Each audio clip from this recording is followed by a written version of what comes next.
Olá, ouvintes, no ar, mais um programa Política e Cidadania.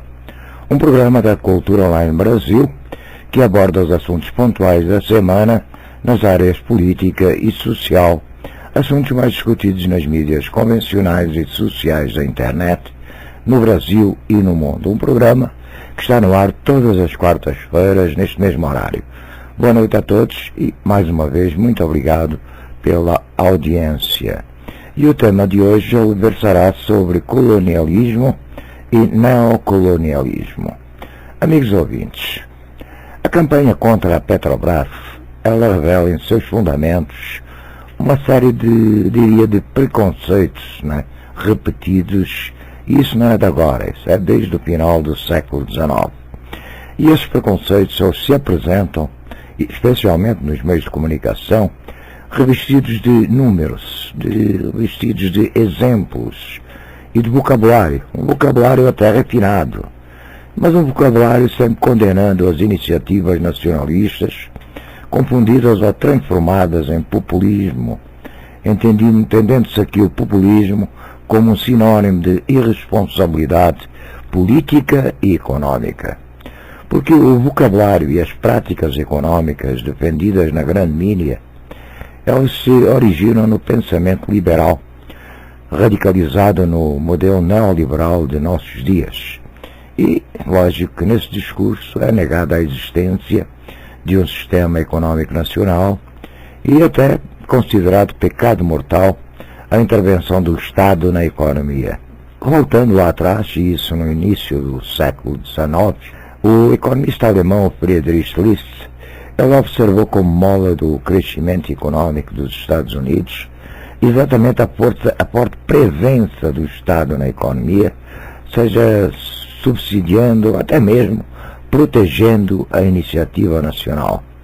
E List, ao contrário dos liberais clássicos, entendeu e até defendeu a existência do sistema econômico nacional como uma base do crescimento econômico.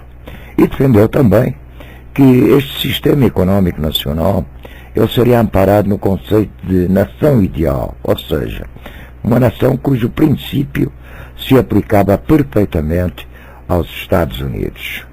Então, no conceito de List, nação ideal seria aquela com um pleno controle das fontes de energia, da alimentação e também com a existência do mercado interno em condições de manter a economia. E List acrescentava mais.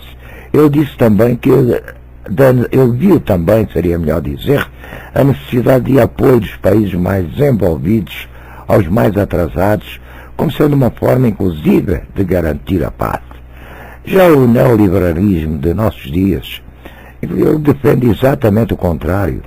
E o defende ao dividir o mundo entre fornecedores de matéria-prima e consumidores de tecnologia. Então, voltando ao nosso caso, ao caso do petróleo, nós devemos observar, inclusive, a conversão de países considerados desenvolvidos, e vamos lá recordar o caso do Canadá, em fornecedores de matéria-prima. A situação do Canadá, ela realmente é assustadora, aumentando este país a sua dependência dos Estados Unidos, e isso em função do quê? Da venda do seu óleo bruto, do seu petróleo, do óleo inicial.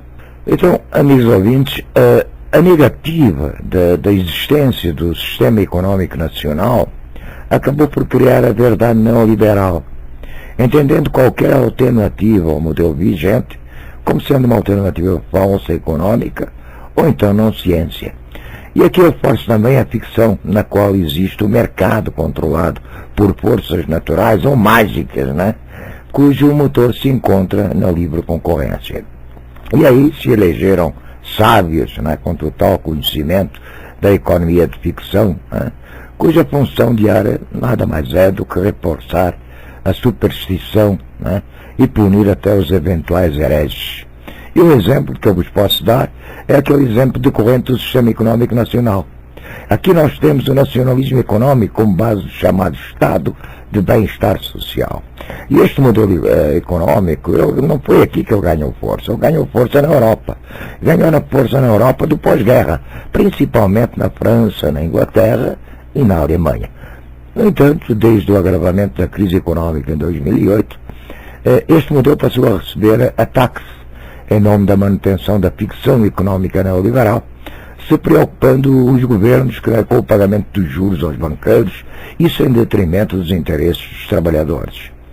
E para o pagamento destes juros, se determinam então as chamadas políticas de austeridade, representadas no corte de benefícios sociais, no consumo e no aumento do desemprego. E neste ponto, então, amigos ouvintes, nós podemos observar que o estado de bem-estar social ele não resultou na derrota ou então no desaparecimento dos interesses do poder econômico. Neste modelo, a iniciativa privada ela continuou existindo e foi claramente permitida, então, aí uma ampliação do poder do sistema financeiro, isso através do quê? Através das múltiplas fusões e também da desregulamentação, dos chamados mercados. Então, entre a ampliação do lucro e também a manutenção de direitos sociais, optaram alguns governos europeus pelo bem-estar social. E temos aqui uma clara distinção entre estado de bem-estar social e socialismo. Então, na América do Sul, também não foram poucas as tentativas de implantação de políticas econômicas nacionalistas. Políticas essas sempre combatidas com violência pelos grandes grupos internacionais. Porque essas iniciativas, inclusive, não conseguiram implantar as transformações sociais, por exemplo, verificadas na Europa. No Brasil, a partir de 1930, se inicia um outro período, o período da modernização do Estado. E esse período ele teve por iniciativa a priorização e a regulamentação de setores da economia e oficializando também direitos trabalhistas. E neste período, o petróleo no Brasil também recebeu uma especial atenção. E isso através da criação de uma legislação própria. Isso já a partir de 1934, efetivando-se então o pleno controle estatal do óleo. Quase 2 décadas depois, mais aproximadamente, também em 1953, com a criação da Petrobras. Então, amigos, a tentativa de aprofundamento de uma política econômica nacionalista, isso lá nos anos 60, durante o governo do João Goulart, acabou por resultar na oposição dos Estados Unidos e, consequentemente, a introdução de uma ditadura militar, cujo principal objetivo foi desnacionalizar a economia, incluindo a quebra do monopólio do petróleo, isso através da introdução do contrato de risco e também o desvio da Petrobras para o chamado mundo de mercado.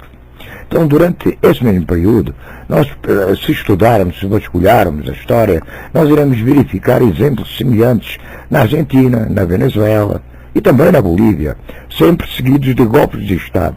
Golpes esses sempre financiados através de empresas e o governo dos Estados Unidos da América.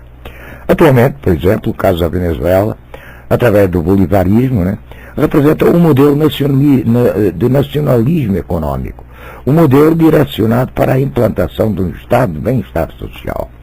Hoje, o modelo econômico venezuelano, ele se encontra embasado no maior controle estatal do meio econômico, petróleo, que é o que eles têm.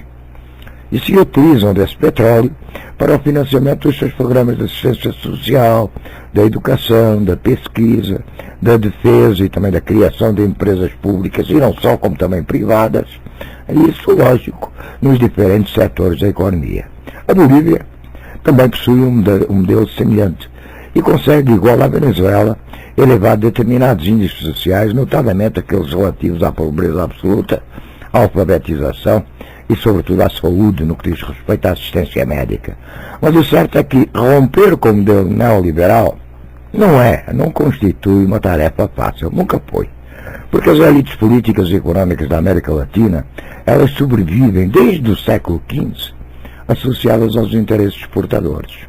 A base colonial da nossa economia, ela possibilita a vida do luxo dos senhores de terras, antes dos senhores do império, eufemicamente tratados por empresários do agronegócio, hoje, dos executivos de diversas multinacionais, homens que condenam os países a condições de montadores, em prejuízo do desenvolvimento de uma tecnologia própria. E estes senhores do engenho, eles adotam inclusive o discurso do auxílio do mais rico ao mais pobre, através da mitificação e também da mistificação do termo investimento externo, um termo confundido com a necessidade de ampliação da exploração de mão de obra, incluindo a escravidão, e também o pleno acesso aos recursos naturais, e sem a mínima preocupação com as consequências, tendo essas a forma de falta de água ou então a destruição do meio ambiente. Porque, enquanto a grande imprensa ela condena as ações sociais dos últimos 12 anos no Brasil, os governos Lula e Dilma Rousseff se tornaram mestres em manipular o vocabulário nacionalista, escondendo as reais intenções neoliberais. Porque no discurso, frases em defesa da Petrobras, incluindo também a falsa afirmativa da manutenção de sua condição estatal, na prática, o que é que se provoca? Se provoca a asfixia da empresa, forçando uma associação em desvantagem com os oligopólios de sempre. Então, desta encenação, a Petrobras ela se tornou a principal vítima ao manter o governo a forma iniciada durante a ditadura e aprofundada no governo de Fernando Henrique Cardoso. Porque Lula e Dilma Rousseff, eles não recuperaram a Petrobras para a sua função de garantir a autossuficiência nacional, mantendo o mito de oitava irmã, mito esse iniciado durante a ditadura. Então a imprensa, com a sua linguagem neoliberal, ela utiliza a velha e corroída luta moralista, aproveitando para acabar de vez com qualquer possibilidade da Petrobras assumir o seu verdadeiro papel. Mas a Petrobras ela vai seguindo o seu caminho em meio aos ataques. Nenhuma novidade. E se esforça o governo em seu discurso nacionalista e também na sua prática neoliberal, defendendo a austeridade do jeitinho, que ensinou o guru da ditadura, o nosso querido amigo Delfim Neto. Então, a oposição parlamentar, em sua maioria onde defende o neoliberalismo, ela se apropria do discurso moralista contra a corrupção e ressuscita aí o perigo comunista, chamando pela volta da ditadura. Parece que estamos vivendo, como nos fala o samba do crioulo doido. Então, de forma indecente, a grande imprensa, ela divulga os perigos da ditadura bolivarianista, mas incentiva o culto aos tempos da ditadura militar. Paradoxo, Mas, todavia, associam-se imprensa e governo, e também a oposição parlamentar neoliberal, quando o assunto é austeridade econômica. Depende do governo, a oposição liberal e grande imprensa, a necessidade do aumento do valor da energia elétrica, do valor da água, da gasolina, os cortes nos direitos dos aposentados, nos viúvos, desempregados, e agora acabam de nos presentear com uma ameaça da terceirização em todos os níveis. Então, escondem todos eles que estas empresas de energia, de água, de comunicação e petróleo foram construídas com dinheiro do povo e foram construídas para atender o povo. A privatização, seja ela total ou parcial destas empresas, não implicou para os seus proprietários novos investimentos. Eles receberam tudo a preço de banana, mas não admitem uma queda em seus lucros que devem ser direcionados aos acionistas às vezes confortavelmente instalados nos Estados Unidos e na Europa. E mais uma, os donos do poder desejam apagar qualquer vestígio de combate à ficção neoliberal e transformam a crise econômica em crise moral, cujo final seria o impeachment. Então esta palavra mágica, impeachment, reúne toda a espécie de oportunistas interessados em manter o Brasil em sua condição colonial. Esses oportunistas, eles procuram iludir o povo percorrendo as ruas. Eles gastam horas na internet atacando os patriotas, divulgando vídeos de militares aposentados, defendendo a ditadura, ou delirando com a invasão do Brasil, por exemplo, por forças cubanas e venezuelanas. Alguns até mais honestos aproveitam para aumentar a renda familiar, vendendo kits com camisetas e bonés. E o povo, apesar do bombardeio midiático, eu acho que a pergunta colocada, e que eu sempre vejo por aí, é o seguinte: e depois do impeachment? Saindo a Dilma, nós vamos direto ao paraíso? Conquistaremos de imediato aumentos salariais, redução nas tarifas de ônibus, de energia, e a água vai voltar a jorrar parte em nossas torneiras? Será? E é claro que, em termos objetivos, não lhes oferecem os oportunistas uma resposta clara. Apenas esses oportunistas vendem ilusões a serviço dos entreguistas e dos inimigos do povo, com o reforço da ficção neoliberal. E o trabalhador, eu acho que ele já hoje tem plena consciência da não existência de palavras mágicas. Porque aqui a crise não é moral.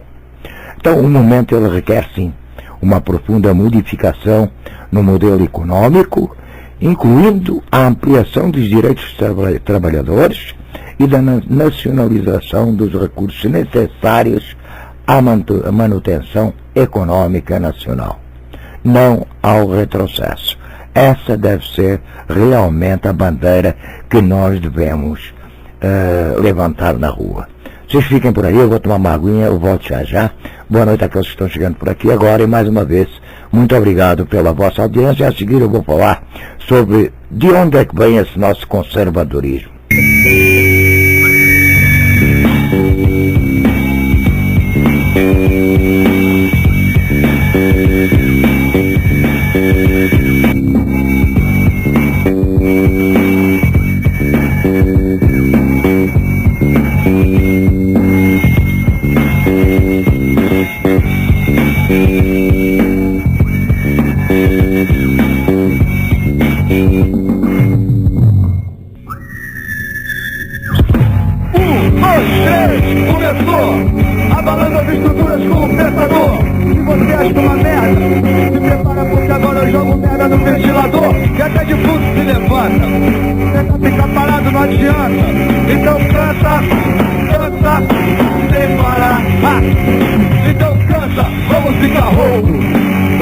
Disseram que eu sou louco, então me mandem pro hospício do nosso show lá dentro, porque o rap é como um vício. Vai ser difícil calar o Gabriel, porque se me matar eu vou cantar até no céu, no purgatório ou no inferno.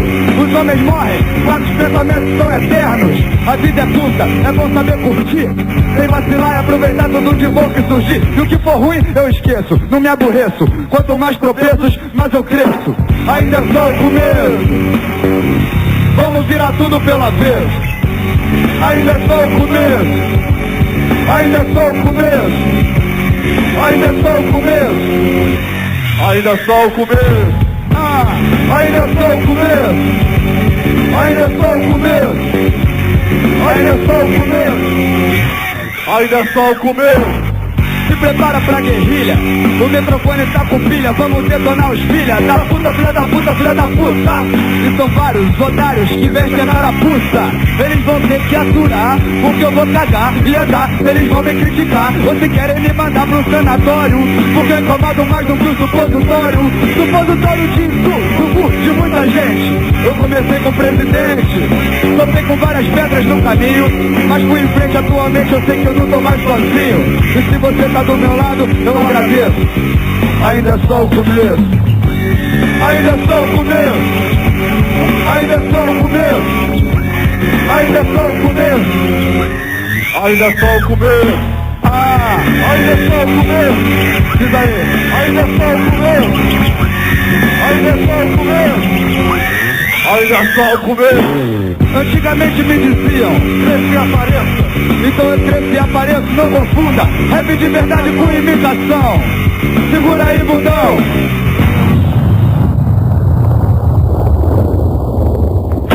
Toma, o som te deixa em coma, a massa fica em somas porque a gente inflama feito Nero em Roma. Se segura, o som tá uma loucura, te deixa nas alturas feito cocaína pura. Mas a gente não precisa se drogar pra viajar, é só entrar no clima e deixar rolar o som que é muito bom e até eu enlouqueço. Ainda é só o começo, ainda é só o começo, ainda é só o começo, ainda é só o começo, ainda é só o começo, ainda é só o começo, ainda é só o começo, ainda é só o começo, ainda é só o começo. Gente, esse pensador é demais. Bem, gente, o mix de musical não é meu, não. Não é? Bem, mas então o Gorila que era um folheto anticomunista, um folheto que foi distribuído no interior das Forças Armadas como preparação para o golpe de 64. E esse folheto ele dizia, abro aspas, atrás da aparente beleza estão os assassinos em massa, a abolição da dignidade, os campos de trabalho forçado, a rejeição de toda a noção de liberdade e fraternidade. O comunista é aparentemente inofensivo. Será o mais querido amigo, o mais sincero, o mais leal, até o dia em que ele o assassinará pelas costas. Então, isso tudo para iniciar, então, o nosso bloco sobre o conservadorismo. Hoje, amigos ouvintes, há um certo espanto com as recentes manifestações de direita no Brasil, como se fossem algo fora do lugar e fora do seu tempo. São resquícios de um tempo obscuro, que realmente se esperava, todos nós esperávamos ter sido superado. Por outro lado, também se espantam os que creem que tal fenômeno ele é absolutamente novo. Daí que os epítetos, então, tais como nova direita, tais como também onda conservadora, entre outros, renascem. Nós acreditamos que o conservadorismo que se apresenta na nação política de direita não é algo do passado que se apresenta anacronicamente no cenário de uma democracia, nem tampouco algo novo que brota do nada. O conservadorismo ele sempre esteve por aqui, batendo à nossa porta, sempre forte e não desiste, é muito persistente. O facto é que não foi enfrentado como deveria. E aqui nos cabe realmente perguntar porquê. E eu vos respondo, é que realmente o conservadorismo ele não pode ser entendido em si mesmo. Ele é a expressão de algo mais profundo, algo que o determina.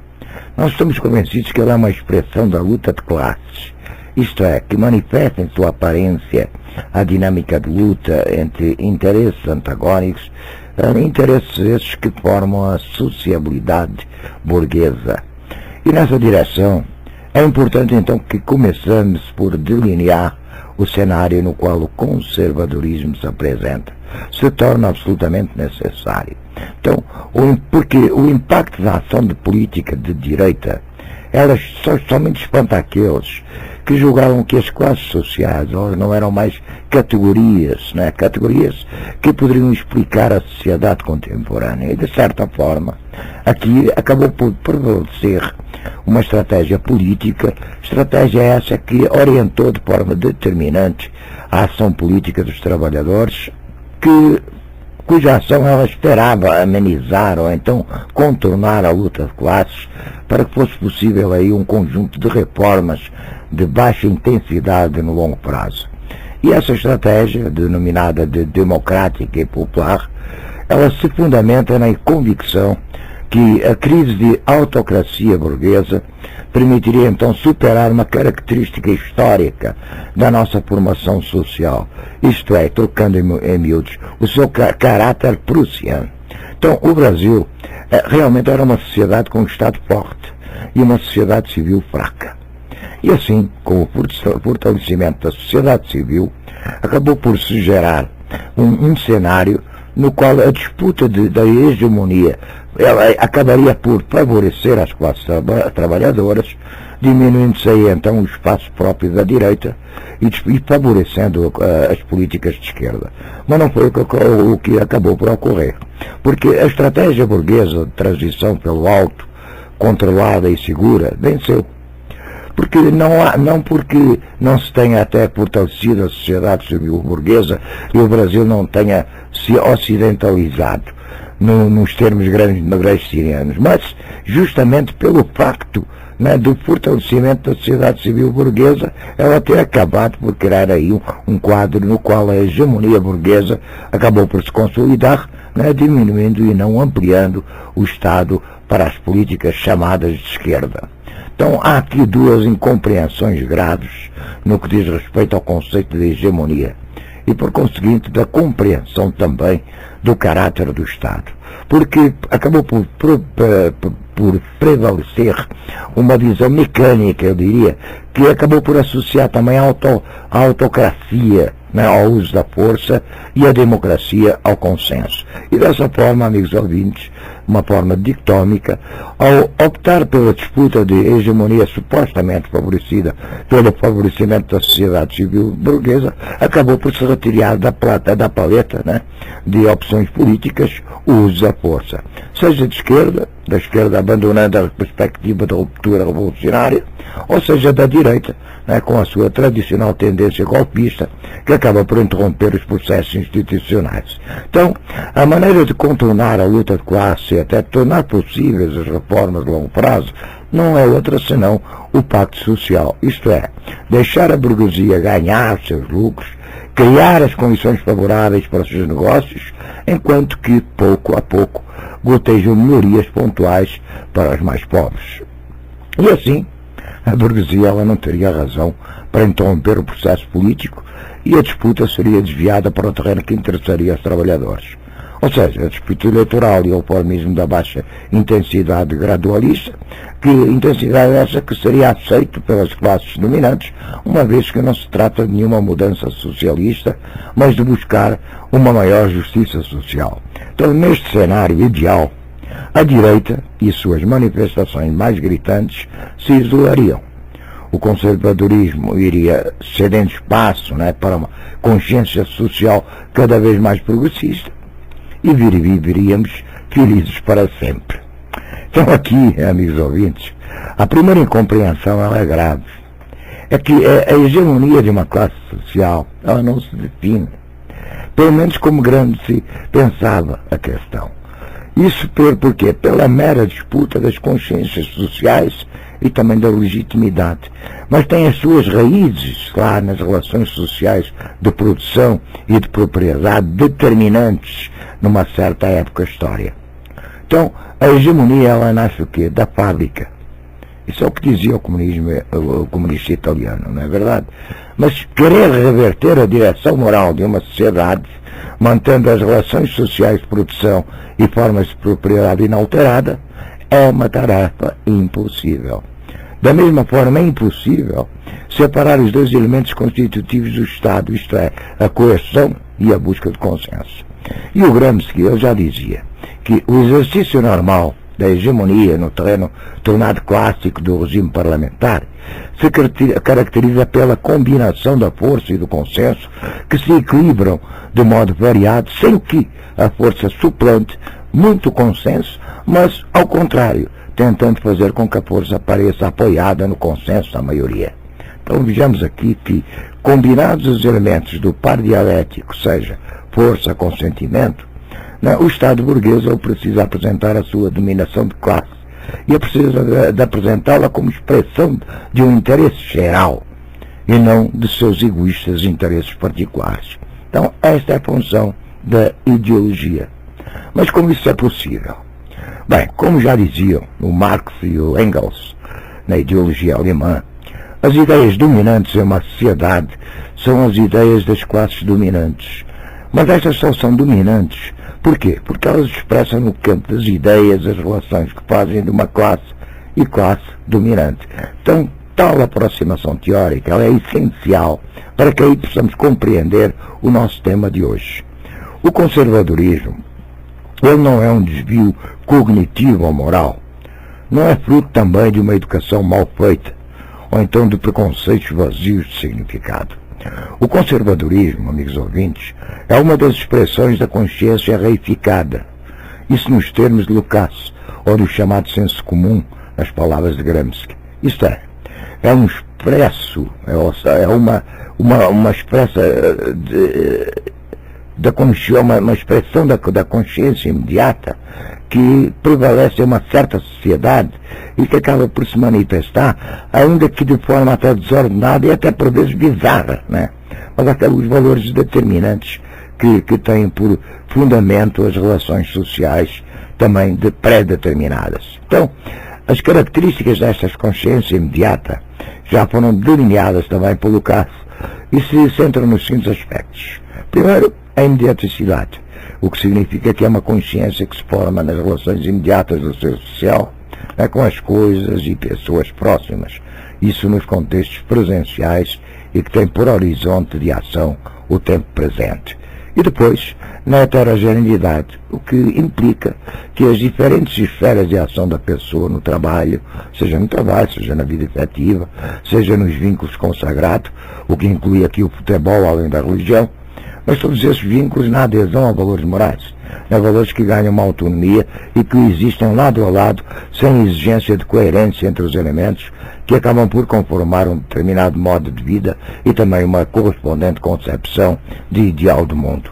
E depois, por último, também, nós temos aí a superficialidade extensiva, ou então a ultrageneralização, que é um mecanismo pelo qual a experiência imediata ela é estendida e também, como eu poderia dizer, até universalizada de contextos particulares para generalizações carentes de mediações, o que leva ao preconceito como forma imediata do pensamento no cotidiano. Então, esta consciência imediata, ela acaba por formar um senso comum bizarro e ocasional, isto é, um senso comum formado por elementos dispares e heterogéneos, elementos esses relativos a diferentes grupos, ou então segmentos sociais, que o indivíduo entra em contato com em sua vida. No caso, na família, nos diversos grupos, no trabalho, na vida pública, e não só. Então, ainda que todo esse senso comum ele expressa as relações sociais determinantes e, portanto, valores de ordem burguesa, nem todo o senso comum é conservador. Porque faz parte do senso comum, até pela característica da imediaticidade, a reação a uma situação vivida como injusta ou então intolerável, e também a necessidade da solidariedade entre os que vivem nas mesmas situações, ou constitui então aí um núcleo saudável do senso comum ou então do bom senso. Entretanto, amigos ouvintes, tais características elas também são cruzadas pela luta de classes. Isto é, elas podem ser elementos basilares da constituição de uma consciência de classe, dos valores dos trabalhadores, ou então da formação de uma ação política conservadora. E neste ponto, as duas dimensões de análise elas acabam por se encontrar.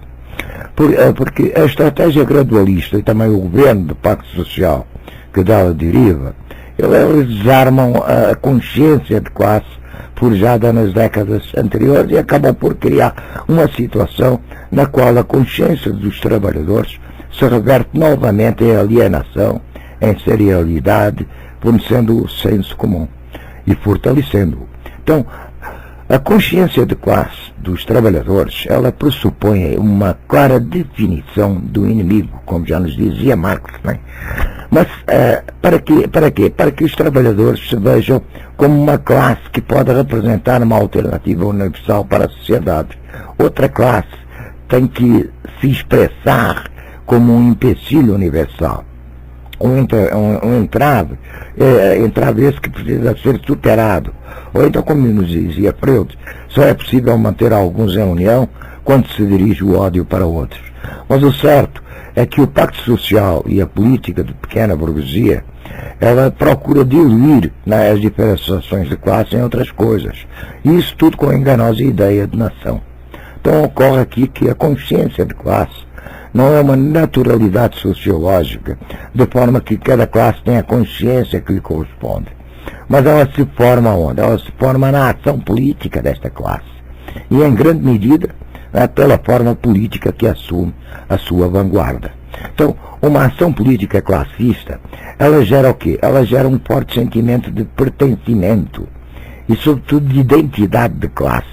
Uma política diluída de cidadãos, consumidores, parceiros e outras, que geram indiferenciação, permitindo-se então que se imponha a inércia da visão do mundo próprio da sociedade dos indivíduos, isso tudo em livre concorrência. Então, desarmada a classe trabalhadora de sua consciência de classe, a luta de classes que se esperava contornar e que é impossível de evitar, acaba por se manifestar. Então é muito mais fácil identificar os setores de direita que operam no jogo político, mas não é tão fácil assim entender porque é que meios eles logram a adesão de segmentos sociais diversos. Então, a iniciativa política e E o trabalho ideológico da direita, ele é facilitado por quê? Ele é facilitado por um mecanismo que Althusser identificava como reconhecimento. Isto é, a ideologia só pode ser efetiva se o valor ideológico encontrar na consciência imediata algo que possa produzir um reconhecimento e que também sujeita a pessoa a determinadas práticas. E neste ponto, o funcionamento da ideologia é preciso. Por quê? Porque as relações sociais interiorizadas em forma de valores que constituem uma determinada visão do mundo, elas são apresentadas a esses valores agora na forma do discurso ideológico. Mas ocorre que o discurso não é uma mera representação de conteúdo mais substantivo das relações sociais internalizadas. Ele o conforma de uma determinada maneira e até com uma certa intencionalidade, produzindo então aí um efeito político extremamente útil a essa dominação. Então, certas palavras-chave, significantes mestres, nos termos lá cá, ordenam a série de palavras que são veículos de valores, dando consistência a uma determinada visão do mundo, orientada ideologicamente. E isso significa, em última instância, algo muito simples. Isso significa a disputa de hegemonia, disputa essa que implica também, mas não somente, né, na disputa de consciências, que é uma luta de classes e não um debate sobre valores. Então só se afirma uma visão do mundo numa sociedade de classes contra outra visão do mundo. E neste sentido, amigos ouvintes, a meta do consenso, ela acaba por nos enquadrar do Estado burguês e ela mesma ideológica. Então, no inevitável acirramento da luta de classes, os governistas do Pacto Social, eles ficam à deriva. E ficam à deriva por quê? Porque não esperavam ter que enfrentar a direita neste cenário, no cenário na qual elas, ao contrário dos gradualistas, né, conseguem dialogar com a consciência imediata das pessoas. E o fazem operando eficientemente os elementos do conservadorismo deixado inalterado. Então há um certo exagero conceitual nessa tentativa de identificar estes conservadorismos como fascistas. Mas não nos seria útil aqui refletirmos e também identificar nesta ideologia elementos que correspondem ao discurso conservador no intuito de compreendermos sobre que significantes o conservadorismo abre o diálogo com a consciência imediata. E aqui eu cito novamente o Leandro Kondor, que em seu livro, em sua introdução ao fascismo, nos dá um bom caminho nesta direção. Primeiro, ressaltemos que o fascismo, tal como Togliatti e outros também já o definiram, é uma expressão política da pequena burguesia, expressão que serve aos interesses do grande capital monopolista financeiro e que logra até um apoio de massas nas classes trabalhadoras. Então, ideologicamente, ele opera necessariamente apagando suas pegadas relativas ao seu pertencimento de classe. E, portanto, é essencial, nesse ponto de vista, a ideia de nação, de onde deriva a primeira característica do pensamento conservador. E a esquerda, ela sempre flertou com a ideia de nação, como eu já vos disse, mas ela é um património da direita e uma propriedade intelectual da pequena burguesia, que por ser uma classe de transição se crê acima dos interesses da classe, sendo a legítima detentora do interesse nacional. Então não cabe aqui nós até avançarmos na discussão se este valor pode ou não servir a propósitos de esquerda. Já serviu algumas vezes, mas eu sempre achei temerário e pela história as consequências não costumam ser boas. Então, o que nos interessa diretamente aqui, nesta reflexão, é que a direita, de novo, manipula com eficiência esta ideia vaga de que a nação precisa ser defendida contra os seus adversários e sai às ruas com as cores da CBF. Outro aspecto importante a ser destacado na ideologia fascista, que aqui nos serve apenas de parâmetro de análise, é o pragmatismo imediatista. E neste pragmatismo, derivado de um quadro de referência imediato, de problemas ou contradições que lhe afetam de forma direta, o fascismo, assim como todo conservador, quer uma solução. E desta forma, o pensamento conservador, ele não se preocupa se antes falava uma coisa e agora fala outra. Pois na conexão entre estas dimensões, só existe o agora, só existe o presentismo exacerbado. Então, dane-se o passado e não nos interessa as condições disso para o futuro. Né? Para eles interessa só o gozo presente, o êxtase. Este é o pensamento. Então, tal característica nos remete a outras duas linhas próprias do pensamento conservador.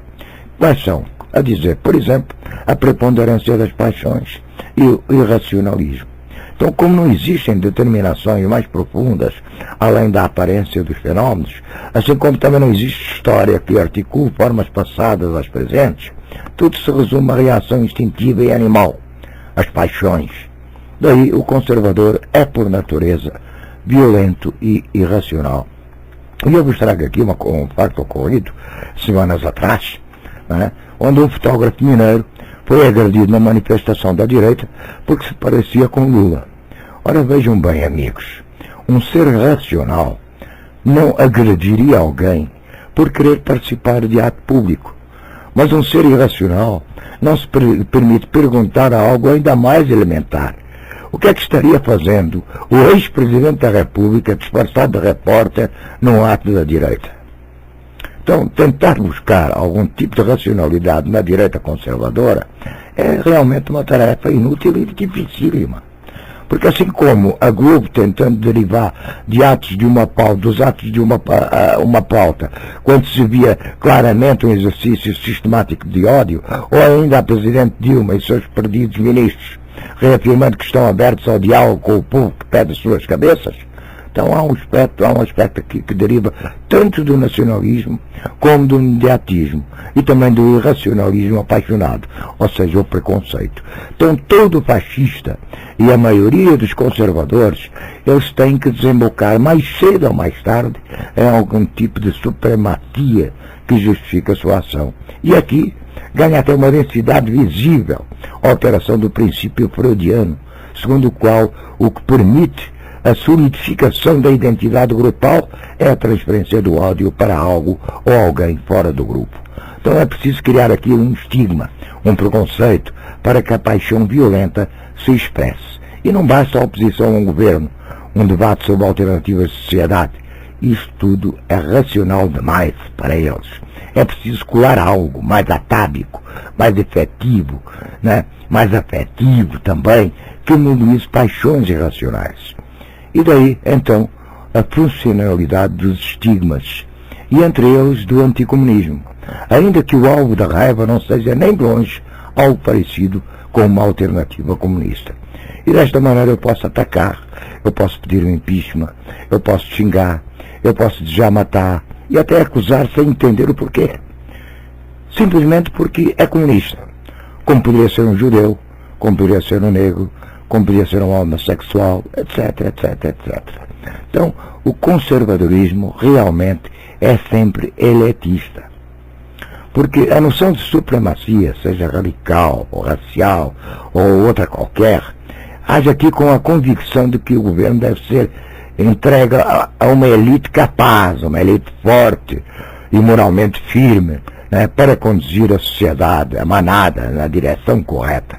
Então, no fundo, amigos ouvintes, o autoritarismo é uma consequência de tudo que eu vos aqui acabei de falar.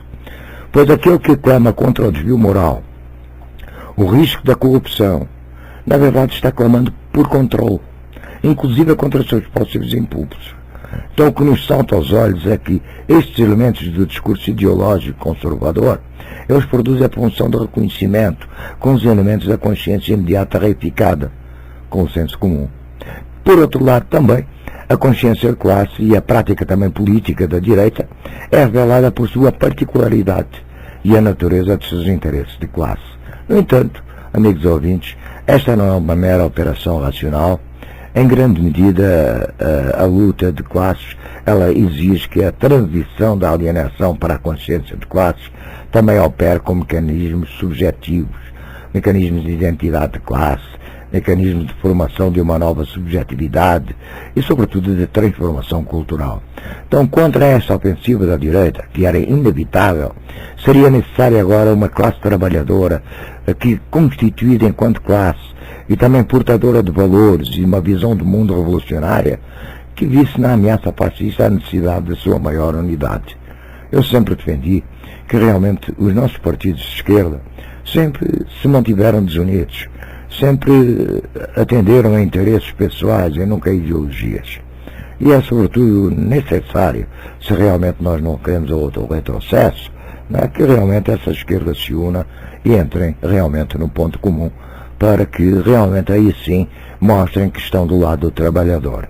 Mas então, voltando à nossa palestra, na ausência dessa consciência de classe, na desarticulação da visão do mundo de esquerda, que poderia, por exemplo, ordenar o senso comum numa direção diferente, os membros das classes trabalhadoras são desenvolvidos à serialidade e viram presas do discurso conservador. Porque se enganam os que querem restringir o pensamento conservador a uma categoria de eleitores, ou então apenas aos segmentos médios da sociedade. Eu cito aqui o exemplo das panelas, né? Da batedura de panelas que aconteceu também quando Dilma se pronunciava. E se tentou reduzir isso, ridicularizar isso e reduzir a um pequeno grupo. Mas esse grupo está inserido dentro da sociedade e também merece a nossa atenção, porque o grande risco é que a base de massas para alternativas conservadoras não pode ser somente as chamadas classes médias, ainda que sejam essas a caixa de ressonância por natureza da proposta conservadora, porque o alvo é outro, são os trabalhadores. Por isso, então, o abandono das demandas próprias de nossa classe pelo governo de pacto social, que é o caminho mais rápido para adotar a alternativa de direita da base social que ela precisa. E hoje, para terminarmos a nossa palestra, não quero ser muito cansativo, eu gostaria de vos falar também um pouco sobre as patologias sociais, né? Como é que a nossa sociedade se está portando com toda essa interação, né, nos meios de comunicação, com toda essa guerrinha de bandeiras, com todos esses preconceitos, com toda essa ignorância, né, política, que tem levado realmente a muitas patologias. Mas enquanto isso, enquanto a gente vai ouvir mais uma musiquinha do Pensador, que eu acho que é o que eles vão colocar, eu vou tomar uma aguinha e a gente volta já já. Fiquem por aí. Obrigado a todos pela audiência. Rapidinho, é rápido.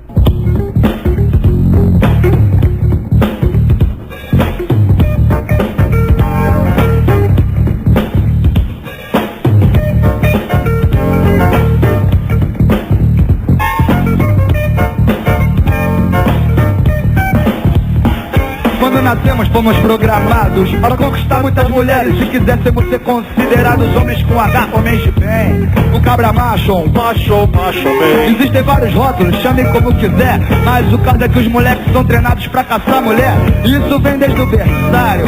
Se você não azarar, a enfermeira boa vai crescer o otário. Ou então vai ser da turma do Lafon. Luana? Para com isso, eu sou Haroldo, hétero, machão. Que há? Não precisa disfarçar. Ah, vai enganar. A escolha é sua, liberdade sexual. Mas se você quiser ser hétero e poder dizer eu sou normal, mesmo assim você passa por um processo educacional que supervaloriza o sexo. Mas se você for fêmea tem que reprimir, ou vai levar uma fama. Joga pedra na Janine. Desde pequeno você recebe as influências, o que é um exemplo pros meninos, pras meninas é uma indefesa. Todo pai quer que seu filho seja um pensador, não um cavaleiro, não um comedor, um Dom Juan, um bambambam, rei da cocada preta. Ah, é pra comer cocada, pai? Não, é pra comer. Aí, como é que a barriga da gente cresce? Minha filha, agora não, vai brincar de boneca, esquece. E você, filhão, vai brincar de médico na vizinha. É assim que o cidadão aprende a ser galinha. Chamar as donzelas de cadelas, olhando as bundas na praia e correr feito um pão, abanando o rabo. Meu rabo de saia, não posso. Meu rabo de saia, eu passo. Tenho rabo de saia, preciso de um rabo de saia, eu posso. Meu rabo de saia, eu passo. Tenho rabo de saia, preciso de um rabo de saia. Tenho que assumir que isso é como um vício. O homem submisso? Ah, para com isso, não é qualquer rabo de saia que me domina. Tem menina com que eu só saio por causa da vagina. Ah, peraí, tô meio confuso. Só sei que não é pra fazer amor. Faz o quê? Eu cruzo, uso, abuso, satisfaço minhas necessidades. Mas no fundo o que eu procuro é uma mulher de verdade. Se a mulher que me mereça, merece que eu seja fiel. Peraí, deixa eu atender o Grambel. Alô, eu sei que você tá namorando, mas sai comigo hoje, Biel. Ai meu Deus, não faz isso, assim eu não vou pro céu, mas saber que vou pro céu não me deixa feliz. A carne é fraca. É, adivinha o que eu fiz? Não vou dizer, mas se é pecado foi Deus quem criou. E como diz o ditado, o diabo aperfeiçoou. O senhor aceita uma panela de salmão? Não, meu prato predileto é a costela de Adão. Você é meu Pedro de Peru com ovos? Eu nem provo e reprovo, me vê um rabo de saia, traz logo. Não posso, ter um rabo de saia, não posso, ter um rabo de saia. Eu preciso de um rabo de saia, não posso, ter um rabo de saia, não posso, ter um rabo de saia.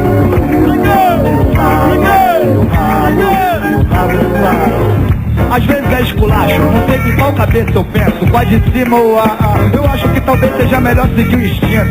Vem cá, mulher, você pensa como eu penso? Assim não, tem que ter um papo cabeça, um caô. Qual é seu signo? Vamos pro motel? Demorou. Eu nem quero saber se é mulher de alguém. Eu vou fazer que nem, o Pac-Man, o que é que tem? Se a sua namorada me dá mole, ei, tem culpa eu? Tem. Oba, me dei bem. Tem fogo. Que tô mais aceso que um isqueiro. Se tu quiser, eu apago o seu fogo feito um bombeiro e depois te jogo no cinzeiro. Mas primeiro eu te pego, te como, te cheiro, te fumo. Pois aprendi a ver as mulheres como um objeto de desejo, um sonho de consumo.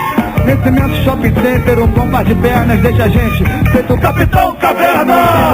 Mas não sou maluco feito Paiacan, diz aí maluco. Estupra, mas não mata. Pra mulher que me provoca, eu não sou de aço. Eu já taco feito pitbull, eu viro Tyson. Mas não me joga atrás das grades, longe da gandaia. Eu passo fome, mas não passo sem o rabo de saia. Não posso, sem o rabo de saia. Não passo, sem o rabo de saia. Eu preciso de um rabo de saia. Não posso, sem o rabo de saia. Não passo, sem o rabo de saia. Eu preciso de um rabo de saia.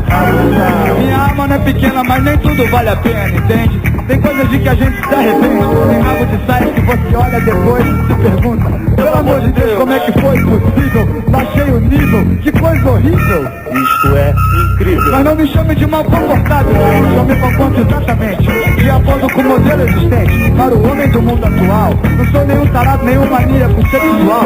Atira a primeira pedra quem nunca pegou. Ih, parou, o que foi? Sujou, minha namorada chegou. Que isso? Que papo é esse? Rabo de saia? Não posso, ser um rabo de saia. Não posso, ser um rabo de saia. Um rabo de saia. Não posso, ser um rabo de saia. Não posso, ser um rabo de saia. Um rabo de saia.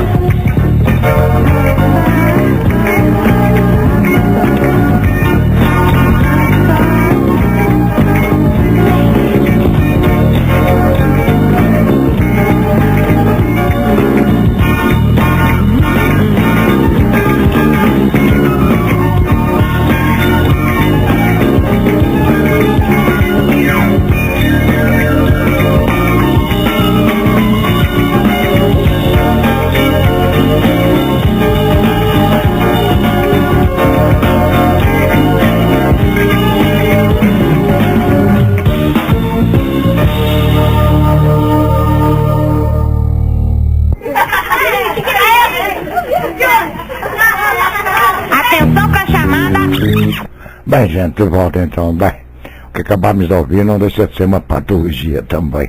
Mas então, amigos ouvintes, falando um pouco das patologias sociais do dia de hoje, dois problemas ou então processos se cruzam no Brasil, isso dos últimos 20 anos, fazendo com que pensemos em uma mudança estrutural de nossas formas de sofrimento. O primeiro problema é o que podemos chamar de expansão da racionalidade diagnóstica no Brasil pós-inflacionário. Desde então nós passamos gradualmente a entender a nossa vida no trabalho, na escola e na comunidade a partir de avaliações. Avaliações que justificam intervenções que geram novas avaliações.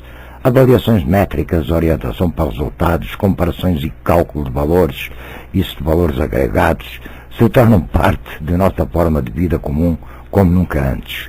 E isso justifica, em parte, o crescimento diagnóstico de todo tipo, psicológico, educacional, corporativo, jurídico e assim por diante. E como todos nós sabemos, não há diagnóstico sem sintoma. E na psicanálise isso se mostrou como uma preocupação ascendente com a psicopatologia e também com o tema dos sintomas, os chamados novos sintomas, que são os sintomas de pânico, depressão, drogadição, anorexia, etc, etc, etc. E esses novos sintomas têm uma coisa em comum. Eles não se organizam a partir do conflito entre o que é proibido e o que é obrigatório, como os sintomas clássicos derivados da contradição entre o desejo e a lei. Os novos sintomas, eles dizem respeito à oposição entre potência e impotência, e eles são determinados então por uma crise na intensidade do desejo, ou então no que a psicanálise chama de relação entre desejo e gozo. E nisso a Marta Suplicy, ela é mestra. Então, paralelamente, nós temos que reconhecer também um segundo processo, um processo que tem relação com a profunda reorganização social que o Brasil sofreu nestes últimos 20 anos. Então deixamos de nos pensar a partir de divisões como campo ou cidade, desenvolvimento ou subdesenvolvimento, nacional ou estrangeiro, e passamos a tematizar nossas divisões internas em termos de distribuição de recursos ou renda e de acesso a bens simbólicos como a saúde, a justiça e a educação. E assim, amigos ouvintes, o deslocamento social da extrema pobreza para a pobreza, da pobreza para a classe média, bem como da classe média para a classe mais acima e para baixo, tornou-se real e isso produziu até uma modificação estrutural do bem-estar social, né? Ou, melhor dizendo, também uma modificação estrutural do mal-estar social. Porque o mal-estar social é uma noção intuitivamente acessível, mas difícil de conceitualizar. Porque todos nós já passamos por aquela situação na qual o que deveria ter ficado tácito e pressuposto vem à tona, revelando aí um desencontro de expectativas e até rasgando o semblante de nossa representação social. Algo que eu diria até análogo, talvez tivesse acontecido nesta nova configuração do mal-estar social, quando eu reparo que ficou claro que algo havia se rompido nos pactos que formaram a brasilidade até então. Então há um descompasso entre a transformação e a nomeação da transformação, porque o mal-estar é a experiência desta zona de intermediação, anómia e também contingência, né, que acompanha toda a transformação, mas também todo o fracasso transformativo, e por isso seu afeto fundamental foi pensado por Freud como sendo a angústia e suas variações mais próximas, como sendo o sentimento de culpa, o desamparo e a ansiedade expectante. Então nós temos aí, de um lado, estes novos sintomas, e do outro, esta mutação do mal-estar. Então, entre esses sintomas, é possível, então, situar a transformação de nossas maneiras de sofrer.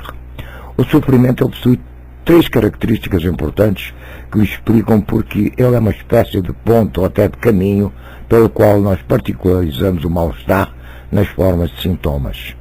Porque todo o sofrimento ele é transitório.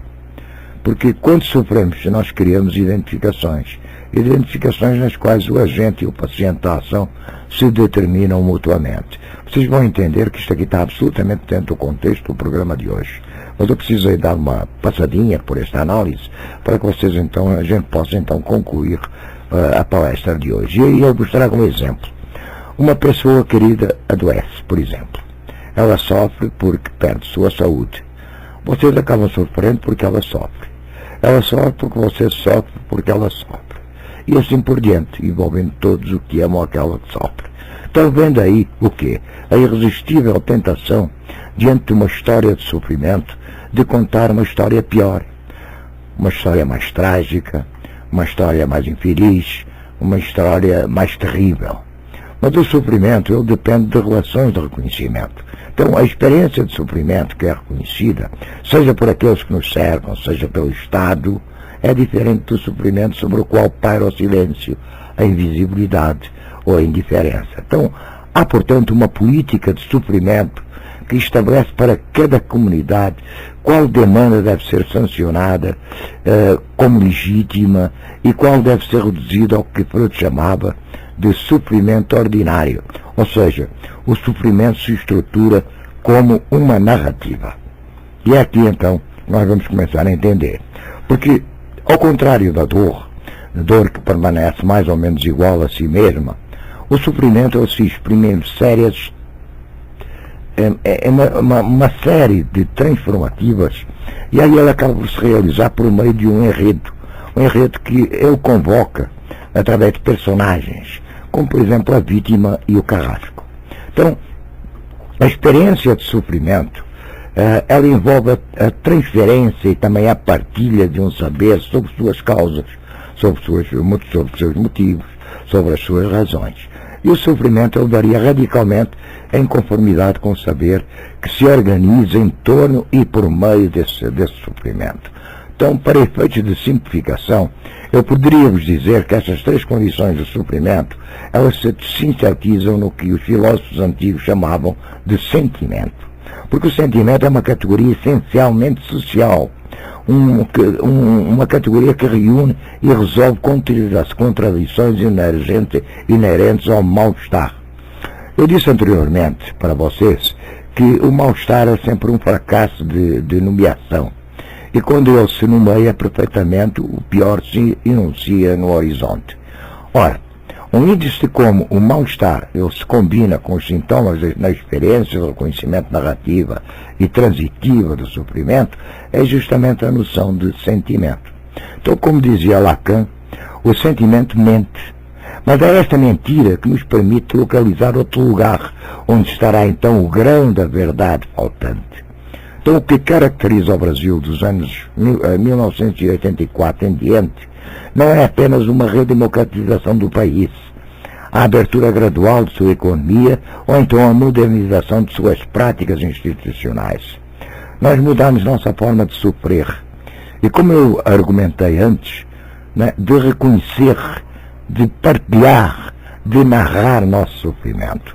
Isso poderia ser ilustrado pelo que aconteceu com o nosso cinema, particularmente no período de 97 a 2007, quando chamamos chamado então cinema da retomada.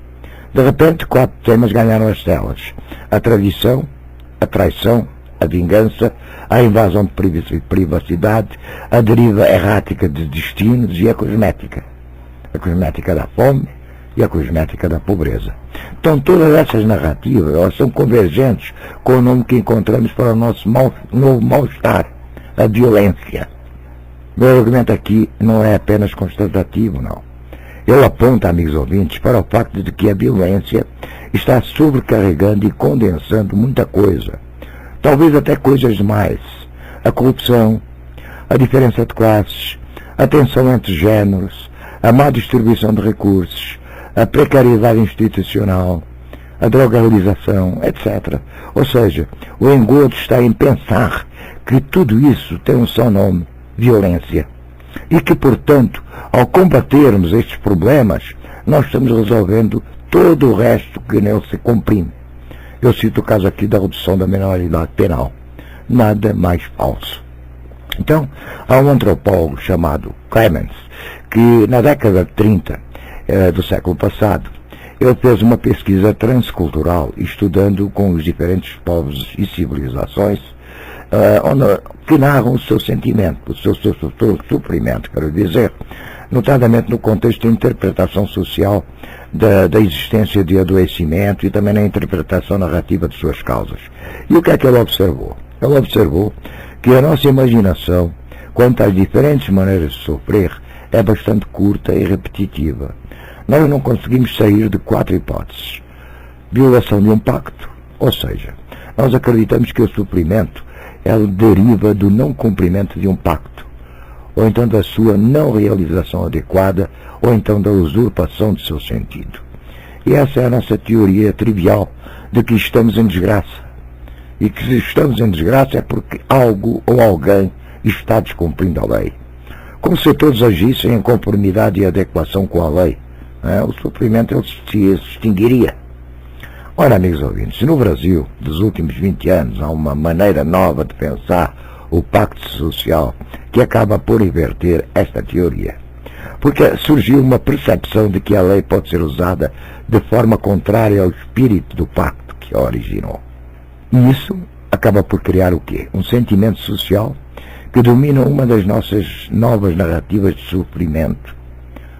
E que eu vos posso, inclusive, aqui indicar como sendo o ressentimento. Porque o ressentimento não é aquele que perdeu, mas aquele que acha que, no fundo, o jogo é injusto. Então, ele acha que o outro, ele tem muito mais poderes do que realmente tem. Por isso está sempre apaixonado por sua própria inferioridade. Então, a segunda narrativa clássica, para dar forma de linguagem ao sofrimento, é a narrativa da perda da alma. E aqui nós sofremos porque não conseguimos mais nos reconhecer no que fazemos ou com quem nos tornamos. Então pensamos naquelas pessoas que mudam de classe social ou então de padrão de consumo e que de repente são percebidas como inautênticas, como pessoas postiças, habitando um mundo de mera aparência, por exemplo, como os novos ricos. Então, pensem também naqueles que estão corroídos por uma espécie de sentimento de inadequação existencial, uma inadequação incorrigível e persistente, uma espécie de vergonha incurável, que não diz respeito ao que alguém faz, que pode ser progressivamente aperfeiçoado, mas que é uma vergonha. Então, a terceira forma de sofrer, que vem ganhando força entre nós, está referida à hipótese do objeto intrusivo. Ou seja, diante do sofrimento, logo interpreto que há alguém a mais em meu território que está desequilibrando o ambiente e tirando a suposta pureza e harmonia na qual vivíamos antes. E este é o caso tanto da vida morada, em forma de condomínio, que precisa defender-se permanentemente do outro, o outro percebido como perigoso, quanto das erupções de preconceito e segregação, inspiradas na homofobia, na opressão contra as minorias, sentidas então aí como perigosas. Obviamente, então, esta forma de sofrimento se refere a uma patologia da inveja, ou seja, uma transformação do sentimento de que o outro, com a sua própria modalidade de gozo, pode estar mais feliz do que eu. E isso aqui gera a resposta de negação. Então, ou seja, uma recusa a reconhecer que isso que é sentido como uma espécie de ostentação ou de exibicionismo é uma espécie de inveja maltratada em nós mesmos. Então, a quarta madeira ascendente de sofrer neste nosso Brasil anil, do Brasil da retomada, se apoia no que Clement chamou de narrativa da perda da unidade do espírito, ou do sentimento de desregulação entre os sistemas que compõem essa nossa forma de vida. É o que os sociólogos chamam de anomia, e que se expressa em sentimentos como o desamparo, a desorientação e no nosso estranhamento com a relação ao tempo e ao espaço que vivemos. E isso pode se dar por meio de sintomas como, por exemplo, o sentimento de inadequação, isso persistente em relação ao próprio corpo, à própria família, à própria vida laboral, etc. Então nós podemos ver que estas novas formas de sofrimento, elas se apoiam em discursos antes fortemente disponíveis no Brasil, indissociáveis da nossa formação histórica. Porque o Brasil do jeitinho e do para os amigos tudo e para os inimigos da lei, deu nesta obsessão com a corrupção e com a purificação dos interesses. Então, o Brasil da opressão de classe e dos latifúndios deu no ressentimento contra a recente mobilidade social. O Brasil da racialização, ela acabou engendrando sofrimento com insegurança e com o perigo das classes criminosas e com as patologias do consumo. E por fim, amigos ouvintes, o Brasil da mistura, do sincretismo e da desordem, que pariu esta nova forma de desorientação que habita as vidas depressivas, sem ideias e sem rumo, que se tornam presas fáceis dos novos discursos ordenadores. Então eu espero que essa breve decomposição ela permita iluminar, porque a combinação entre ressentimento, vergonha, inveja e desamparo se funde no ódio que tem dividido o nosso país. Então a indignação que este ódio transpira não é só porque enfrentamos problemas novos, mas também porque as novas formas de narrar e de partilhar o sofrimento ainda não foram propriamente reconhecidas, nem institucionalmente, nem mesmo em termos discursivos. Então, quando isso acontece, é simples. Nós recuamos para uma variação mais simples da angústia, que é o quê? O medo. E a partir dele, então, pressupor no outro a violência que se está a praticar. E as mídias têm-se focado muito na violência urbana, não têm. Porque manipular é preciso, mas cuidado, não se deixem contagiar. E mudando até um pouco de assunto, mas dentro do mesmo contexto, o neoliberalismo jovem está sendo trabalhado no Brasil há quase 30 anos. Ele está assim, tem tudo a ver com sofrimentos, né? E sobretudo também com ideologias diversas. Então, esse neoliberalismo está implantado nas universidades, com destaque para as universidades privadas, e ele promove eventos de caráter internacional, com painéis dominados por figuras famosas da política, dos negócios nacionais e internacionais, na América Latina, na Espanha, nos Estados Unidos, na França, na Inglaterra, etc. E esse movimento ele é inspirador dos clubes da liberdade, que existem não só no Brasil, como também em países vizinhos e também na Europa. E através desses quase 30 anos, se aperfeiçoou uma ideologia que pode ser chamada de neoliberalismo anarquista. O neoliberalismo que prega o fim da instituição estatal, dos impostos, das legislações, dos serviços públicos e a liberdade individual sem limites.